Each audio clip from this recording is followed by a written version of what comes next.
রাজধানীর মোহাম্মদপুরে বণিক বার্তার সাংবাদিক আহমাদ ওয়াদুদের মোবাইল ছিনতাইয়ের ঘটনায় প্রধান অভিযুক্তসহ ৩ জনকে গ্রেফতার করা হয়েছে।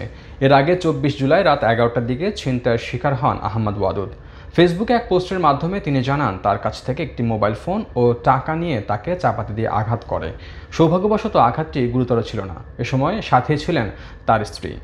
সাংবাদিক ওয়াদুদ জানান, যেখানে ঘটনাটি ঘটে তার ঠিক ৩ মিনিটের দূরত্বেই মোহাম্মদপুর থানা।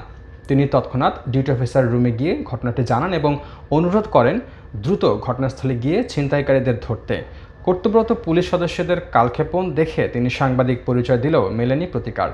এরপর যান মোহাম্মদপুর থানার ভারপ্রাপ্ত কর্মকর্তা আলী ইফতেখার হাসানের রুমে। পুরো ঘটনা শুনে ওসি ইফতেখার হাসান বলেন, আমি ওসি হয়েও এই কম দামি ফোন ব্যবহার করি। আপনি এত দামি ফোন নিয়ে ঘুরলে ছিনতাই তো হবেই। তবে এই অভিযোগ অস্বীকার করেন ওসি।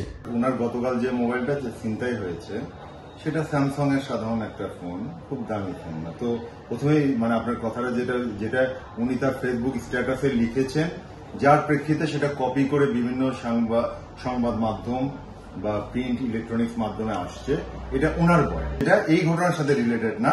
১ বছর আগে ওনার চুরি গিয়েছিল, সেই ঘটনা ওনাকে সাজেশন আমি দিয়েছিলাম যে দামি ফোন সাবধানে ব্যবহার করা উচিত। এই ঘটনার সাথে সেটা রিলেটেড না, কিন্তু উনি যখন লিখেছেন তখন পড়ে মনে হচ্ছে যে উনার চিন্তার প্রেক্ষিতে এই ঘটনাটা বলা হয়েছে, আসলে যেটা সঠিক না। ওসি ইফতেখার হাসান এএসআই আনারুলের সঙ্গে দেখা করতে বলেন।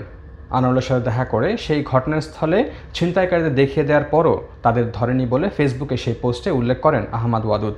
সেই লেখা ভাইরাল হবার পরেই নড়েচড়ে বসে ডিএমপি। যে ঘটনাগুলোই ভাইরাল হচ্ছে, যে ঘটনাগুলোই সাধারণ মানুষজন প্রতিক্রিয়া দেখাচ্ছে, আলোচনায় আসছে, শেয়ার রিশেয়ার টুইট হচ্ছে, সেগুলো নিয়েই সেগুলো সমাধান হচ্ছে। এই দুইটি বিষয় আমি তার সঙ্গে শেয়ার করি। তো এই দুইটি ঘটনার ব্যাপারেই তিনি মন্তব্যটি করেছেন, কারণ আমার দুইটি মোবাইলই আসলে মোটামুটি মূল্যবান ছিল, ফলে উনি দুইটার প্রসঙ্গে এই কথাটা বলেছেন। কিন্তু এটারও বাজার মূল্য প্রায় ৭০,০০০-এর বেশি। তেজগাঁও বিভাগের উপপুলিশ কমিশনার ইবনে মিজান এডিসি জুয়েল রানার সার্বিক তত্ত্বাবধানে অভিযান চালিয়ে ইউসুফ, সিয়াম ও জহুরুল নামে ৩ জনকে গ্রেফতার করে। দায়িত্বে অবহেলার অভিযোগ ওঠায় মোহাম্মদপুর থানার ৪ পুলিশ সদস্যকে ক্লোজ করা হয়েছে, যার মধ্যে রয়েছেন এসআই জসিম, এএসআই আনারুল এবং ২ জন পুলিশ সদস্য মাজিদুর রহমান ও মোহাম্মদ নুরুন্নবী।